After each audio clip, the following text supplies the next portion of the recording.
Good morning to you all. Happy Karva Chauth आप सभी को। तो ये करवा चौथ वाले दिन का ही व्लॉग है और मैं सुबह सुबह उठ गई थी सरगी करने के लिए। ये सिंपल सी थाली है मेरी सरगी की। अभी सभी सो रहे थे घर में, सिर्फ अपने लिए ही मैंने चाय बनाई थी और ये सिंपल सी मेहंदी मैंने लगाई क्योंकि बच्चों के साथ पॉसिबल नहीं हो पाता है ज़्यादा कुछ करना। उसके बाद बेटे का स्कूल था तो मैंने थोड़ी देर रेस्ट कर लिया था सरगी करने के बाद, और अभी मैं बेटे का टिफ़िन बना लूँगी। और टिफ़िन में ना आज उसे मैं फ्राइड राइस भेजने वाली हूँ क्योंकि एक तो ये जल्दी भी बन जाते हैं, बच्चों को पसंद भी आते हैं और हेल्दी तो होते ही हैं। तो जितनी भी वेजीज़ थी ना फ्रिज में, वो सारी मैंने बारीक-बारीक चॉप कर ली थी। प्याज़ डाल दिया था, नमक और ब्लैक पेपर और थोड़े से सॉसेस जैसे कि चिली सॉस, सोया सॉस और थोड़ा-सा टोमेटो केचअप। वैसे तो टोमेटो केचअप फ्राइड राइस में नहीं जाता है, लेकिन मेरे बेटे को पसंद आता है तो इसलिए मैं डाल देती हूँ। तो ये बन के रेडी थे फ्राइड राइस और फिर जल्दी से उसका टिफ़िन भी मैंने पैक कर दिया था।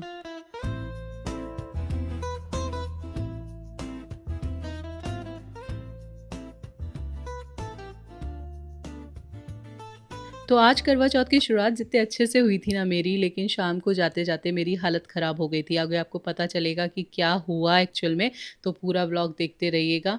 तो बस अभी बेटे का टिफ़िन पैक कर रही हूँ। आज है ना उसके स्कूल में मूवी डे है, तो उसको मूवी दिखाई जाएगी। तो एक टिफ़िन में तो मैंने फ्राइड राइस रख दिए थे और दूसरे टिफ़िन में फ्रूट्स रख दिए थे, और साथ में क्योंकि मूवी दिखाई जाएगी तो मूवी तो बिना पॉपकॉर्न के होती ही नहीं है, तो इसलिए पॉपकॉर्न भी पैक कर दिए थे। तो ये पूरा टिफ़िन उसका बन के रेडी था। उसके बाद वो रेडी हो गया था और वो निकल गया था स्कूल के लिए।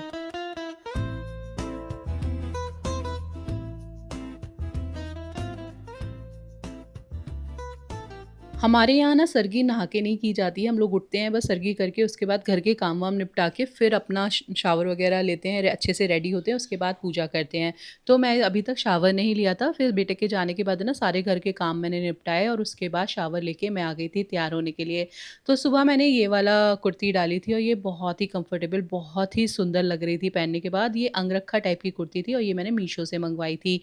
और इसके साथ है ना चूड़ियों का सेट मैंने कल ही बना के रेडी कर लिया था क्योंकि बच्चों के साथ इतना टाइम नहीं होता कि आप बिल्कुल टाइम टू टाइम सब करें, तो इसलिए कुछ तैयारी मैंने कल ही करके रख ली थी। तो बस चूड़ियाँ डाल ली थी इसके साथ की मैचिंग की और फिर अच्छे से मैं रेडी हो गई थी।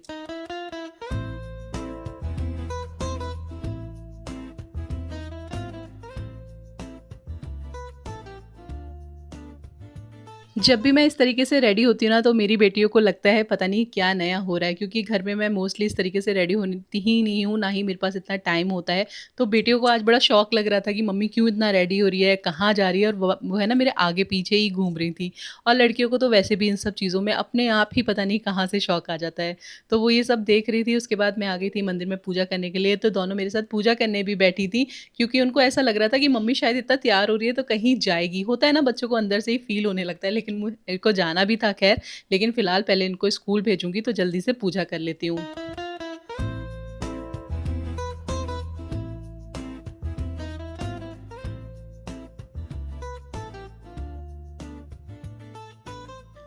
तो हम मैंने अभी अपनी पूजा वग़ैरह सब कर ली है। हमारे यहाँ करवा चौथ ऐसे ही स्टार्ट की जाती है, नहा धो के पूजा करके, और चौकी हमारे यहाँ जो करवा चौथ की लगती है ना, वो शाम को लगाई जाती है। इसलिए अभी अपने मंदिर में ही पूजा कर ली थी और फिर बेटी है ना मेरे आगे-पीछे घूम ही रही थी, तो मैंने सोचा चलो तुम्हारे साथ है ना थोड़ा-सा फ़ोटोज़ खिंचवा लेते हैं। और ये यहाँ पे स्कूल के लिए भी रेडी हो गई थी, बस इनकी ताई आएँगी और इनको लेके जाएँगी अभी स्कूल के लिए। तो यहाँ पे हम और बेटी अपना फ़ोटो टाइम एन्जॉय कर रहे थे, अपना वॉक कर रहे थे, खेल रहे थे, और बहुत ही अच्छा लग रहा था आज बच्चों के साथ इस तरीके से एन्जॉय करना।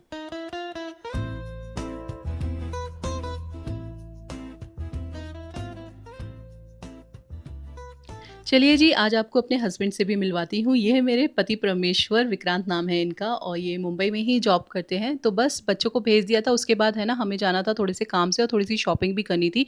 तो बस हम निकल गए थे थोड़ा-सा मार्केट के लिए, और यहाँ पे ना मैं लिफ्ट का वेट कर रही थी, और मैं 21st फ्लोर पे रहती हूँ, तो लिफ्ट आने-जाने में ना काफ़ी टाइम लगता है।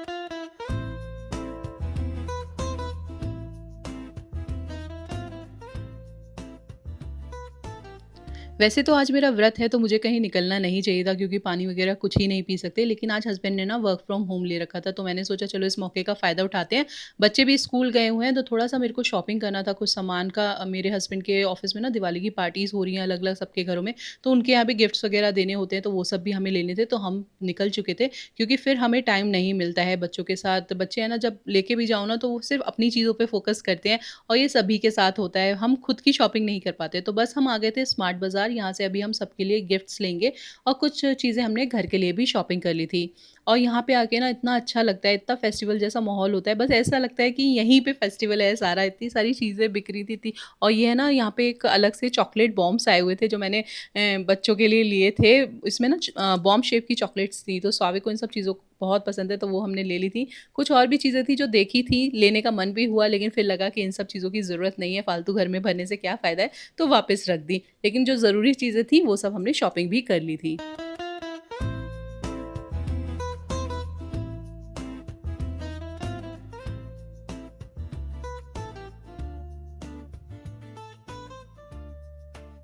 हम लेडीज़ की आदत होती है कि जब भी हम शॉपिंग करने जाएँ, भले ही हमें कपड़े लेने की ज़रूरत हो या ना हो, एक बार हम हर चीज़ को विंडो शॉपिंग तो ज़रूर करते हैं। तो यहाँ पे बस मैं कपड़े देख रही थी, लेकिन फिर मुझे कुछ समझ नहीं आया, हम आ गए थे घर वापस। फिर बच्चे भी आ गए थे, बच्चों ने अपना लंच-वंच किया, थोड़ी देर के लिए सो गए थे और शाम को है ना हस्बैंड ले गए थे बच्चों को पार्क, जिससे कि मैं अपने काम निपटा पाऊँ। तो ये शाम का ही सीन है, हस्बैंड बच्चों को पार्क लेके जा रहे हैं और इनके जाते के साथ ही ना मैं घर के कामों में लग गई थी, क्योंकि बहुत सारे काम पेंडिंग थे।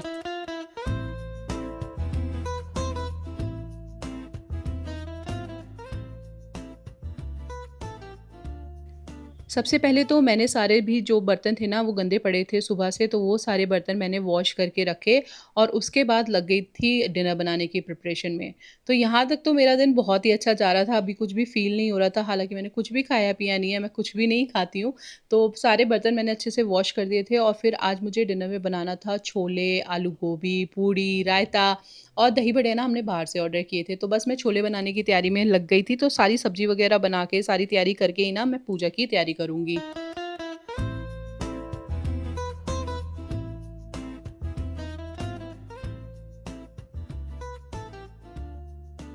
यहाँ पे सारी सब्जियों का मैंने मसाला वगैरह पीस लिया था और उसके बाद छोले वगैरह और आलू गोभी जो भी मैंने बनाना था ना वो सब भी बनाने के लिए छौंक दिया था। तो हम लेडीज़ का तो भाई व्रत हो, कुछ भी हो, हमें तो किचन में लगना ही पड़ता है। तो सारा हस्बैंड ने हालाँकि बोला था कि तुम मत करो इतना कुछ, हम बाहर से ऑर्डर कर लेंगे या फिर कहीं डिनर करने के लिए चलेंगे। लेकिन फेस्टिवल का ना वो फ़ील नहीं आता जब तक आप घर में खाना ना बनाओ। पता नहीं क्यों ऐसा लगता है अधूरा-अधूरापन सा। तो इसलिए मैंने कहा नहीं, मैं खाना तो ज़रूर घर पे बनाऊँगी। एक तो वैसे ही हम कुछ नहीं कर पाते हैं अलग, जब आप शहर में रहते हो ना जहाँ अपना कल्चर नहीं फ़ॉलो होता, तो वहाँ पे वैसे ही आप कुछ नहीं कर पाते हो ज़्यादा कुछ, तो थोड़ा बहुत जो अपने रिचुअल्स होते हैं जैसे घर में खाना बनना, पूजा करना, जो भी अपने रीति-रिवाज़ होते हैं वो तो पूरे करने ही चाहिए।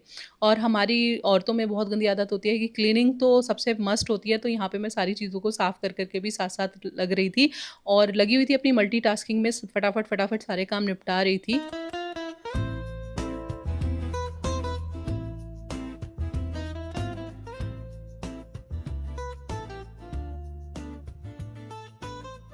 तो यहाँ पे बढ़िया से छोले मैंने बना के रेडी कर दिए थे। अभी बस इसमें धनिया और थोड़ा-सा गरम मसाला डालना है और गोभी आलू भी मेरे बन चुके थे। तो बस इसमें धनिया वग़ैरह डाल के मैंने अच्छे से इनको एक बार और पका लिया था थोड़ी देर के लिए और मेरी सारी चीज़ें बन के रेडी थी। चावल वग़ैरह सब मैंने बना दिए थे, पूड़ी का आटा भी लगा दिया था।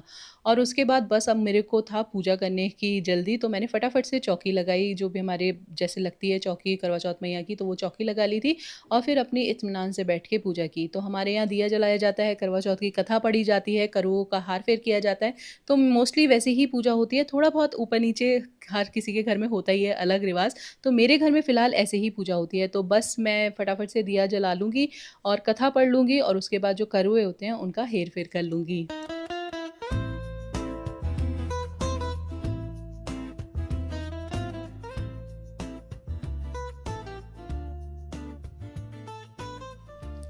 आज जब तक मैंने पूजा करनी थी ना, तब तक तो मेरी तबीयत बिल्कुल ठीक थी। लेकिन जैसे ही मैं पूजा करके हटी, उसके बाद मेरी तबीयत इस कदर ख़राब हुई और मुझे खुद ही नहीं समझ में आया कि ऐसा मेरे साथ क्यों हुआ? क्योंकि ये फर्स्ट टाइम था जब मैंने ऐसा फ़ील किया।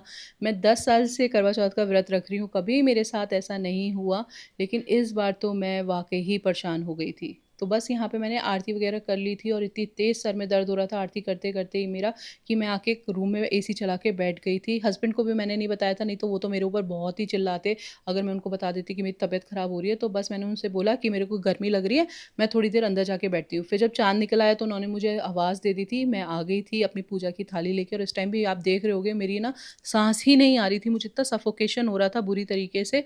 और फिर जैसे-तैसे मैंने करके अपनी पूजा कंप्लीट की। चाँद को देख के उनकी आरती की चाँद की, फिर हस्बैंड का चेहरा देखा, जो भी रीति-रिवाज़ होते हैं वो सारे फ़ॉलो किए, सभी करते हैं ये सब चीज़ें तो इसमें बताने वाली तो कोई बात है ही नहीं। तो बस अपनी पूजा जैसे-तैसे करके मैंने फ़िनिश की और जैसे ही हस्बैंड ने मुझे पानी और कुछ खिलाया ना और जो मुझे वॉमिटिंग्स स्टार्ट हुई हैं, मैं आपको बता ही नहीं सकती। मेरी हालत इस कदर बिगड़ गई थी ना कि एक बार को तो हस्बैंड है ना बिल्कुल डर गए थे। उन्हें लगा कि पता नहीं हॉस्पिटल लेके जाना पड़ेगा। लेकिन फिर धीरे-धीरे मैं थोड़ा-सा नॉर्मल होने लगी थी। तो अभी यहाँ पे मेरी पूजा फ़िलहाल फ़िनिश हो गई है।